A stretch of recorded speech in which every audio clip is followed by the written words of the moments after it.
So there's me, Chris Kirkland. There's a picture of me in case for some reason you're unable to see me right now. And there's ArtWeb. Anyway, today I'm going to be telling you about Tokyo Cheapo and our rise to Cheapo fame and riches. And hopefully I'm going to give you a few good takeaways if you're building a blog or building some sort of content platform. So here it is, Tokyo Cheapo. It does what it says on the tin. It's a cheapo's guide to Tokyo. Has anyone here got a blog? Put your hand up if you've got a blog. Come on, don't be shy, there's more than that. Wow, I'm sure some of you are lying. Anyway, anybody been to Tokyo? Okay, there's a few. So, you probably all have the image that Tokyo is quite an expensive place to visit or to live. And we don't think that's entirely true. There's many cheapo hacks and tips and ways of living or visiting Tokyo in a pittance that we are giving to you, the public. So this is like Tokyo Cheapo's mission. We founded about 2 years ago, me and a techie friend who's also a cheapo based in Tokyo. And the site's really sort of just blown up in our hands because it's only really been a side project, and now we're getting all these cheapos banging on our door. So a little bit about the inspiration, why we started doing it. This is a website called Metropolis, which is also a magazine. As you can see, it is apparently Japan's #1 English magazine. You can see up there. So there's quite a lot of information already about Tokyo, but it tends to focus on the rich expats, where to get an expensive haircut or, I don't know, getting some sort of childminder and whatnot. And here's an example article. So this is about a pizza restaurant. And you probably can't see this, but down in the bottom corner, it's based in the Mandarin Oriental Hotel. Has anybody heard of the chain of hotels, the Mandarin Oriental? Yes, they're not exactly cheapo friendly. Neither is the price. Check out the price here.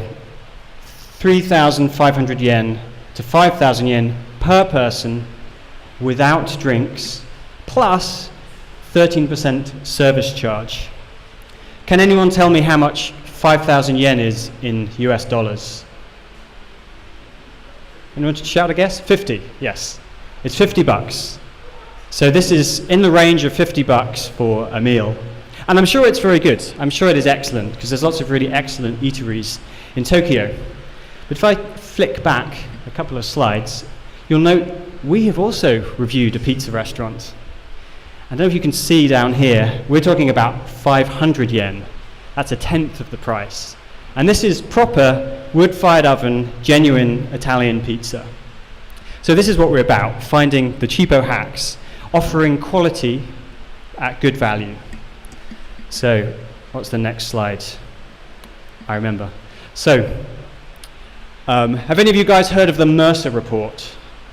Yeah, some people have. It's an annual report which reviews all the cities around the world and ranks them by how expensive they are for expats to live. It's based on an American expat-style life, which means having 4 cars and a bedroom the size of this room and cheeseburgers every day. So it's a little bit misleading for Tokyo, because everybody lives in a room kind of slightly bigger than that speaker. No one has a car, maybe 1 or 2 people, and everybody eats fish and rice. So it's a little bit miscalculated. However, Tokyo, I forget which year it started, but something like 1 million years ago, every year has come out the top of these rankings. And again, in 2012, Tokyo was also announced as being the world's most expensive city. Now, as it would happen, me and Greg had been working on one of our flagship posts. We came up with this idea of doing a proof of concept article. And that concept was Tokyo on 3 days and 3 nights on 10,000 yen, which is how much? You got it. So 3 days and nights in Tokyo for $100. Now, we hadn't finished the article, and this report came out, and I said to Greg, we have to launch this article now. We've got to finish it and make sure it goes out, because we are the answer, the Cheapo's answer to this sort of factual fallacy. It's not really that expensive. So, boom, we put it out, and then if you can read all the ridiculous liking and tweeting we got, sadly, very little Doga. We've only had one Doga coin donation. Does anyone know how to pronounce Doga? Is it Doge? It's Doge, isn't it? Anyway, it's a virtual currency. We'll talk about that later. So, it worked. We pushed this out, and we got a lot of traffic. We got a lot of shares, we got all the likes, people tweeting all over the place. And I think it's no small part due to the fact that we really spent a lot of time on this article. We really made it as useful and detailed as possible. We've got itineraries, we've got maps, it's a real long, deep article. And of course, the token pictures of Japanese girls in miniskirts never do any harm. Okay, here's a look at the traffic. So you can see we just launched in April, and this was in June. So we've got pittance of traffic here, and then suddenly, boom, we get, a few thousand, 1,000 visits in a day or something. So that made our poor little Cheapo server melt. So just look at the long-term traffic as well. This is grouped on a weekly basis, so the curve's not as steep. But if you notice, after this peak here, see how it stays high afterwards. It's like it leveled up our site to the next level. So this really underlines the first tip that I wanted to give you, and that is that having one really good quality article that people share and like can make your site. It can really get it on the map. After this, we continue to get shares and likes and links. That's building our organic search profile and everything. So I'm sure you're all familiar with the 80-20 principle. That is where 20% of your articles on your post will get you 80% of the traffic, or 20% of your sales come from 80% of your money comes from 20% of your customers. This rule pops up everywhere. And this is totally the case with our site. Our top 10 articles bring us most of the traffic. So it's a real lesson. It's worth really thinking about what could get you in the limelight, how to write it so people are going to respond to it and share it and like it. And of course, the excellent timing we had doesn't hurt either. Okay, so that's tip number one. So we continued writing articles, obviously. We actually started getting people writing for us. This is an article written by an intern that we had for a few months called Mine, Finding Secondhand Bikes. Here's another fun article, Dumpster Diving, going through the bins. That's proper cheapo. You can get really good stuff. It's a rich country, people throw away furniture, you just pick it up. Okay, so coming back to my first tip,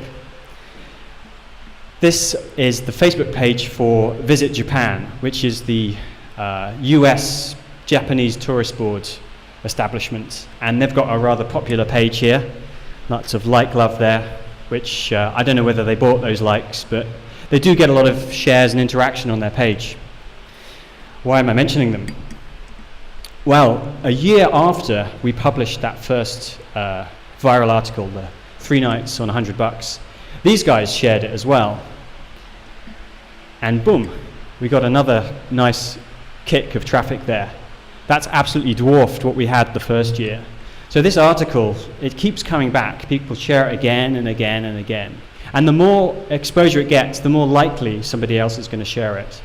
I guess there's probably going to be a time frame where it will go out of date, but again, really rams the lesson home that having one really good article can really make your site.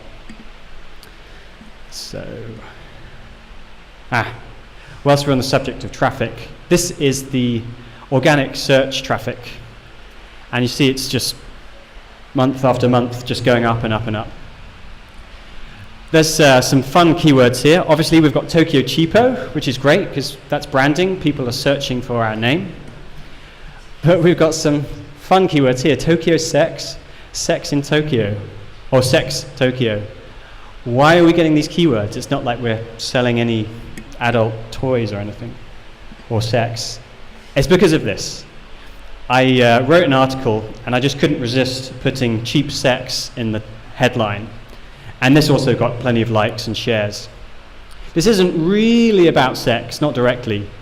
Beating the cost of loving in Tokyo. It's a kitten showing you how to do it. So this is about basically the whole process of finding a mate, and from kind of meeting a mate to dating, cheap dates, advices for things to do for free, where to meet people, all the way to the later stages of that equation. Here's picking up girls. There's me physically picking up my girlfriend. And it goes on about cheap dates, and of course it ends with some love hotel recommendations and some other even cheaper options, which I can tell somebody out afterwards if they're interested. So we also have people writing for us now. There's quite a few of them. These are the regular cheapos. These are people that we pay a regular wage to do a certain number of articles. I hasten to add, obviously being cheapos, we're not hiring them all at the same time. These are people who have at some point written for us. We also have guest cheapos. Quite a few people are submitting articles for us. Often people just want to do it for the glory, because a lot of people want to write and they maybe not have much of a personal audience. So being on Tokyo Cheapo, they get a lot of attention. And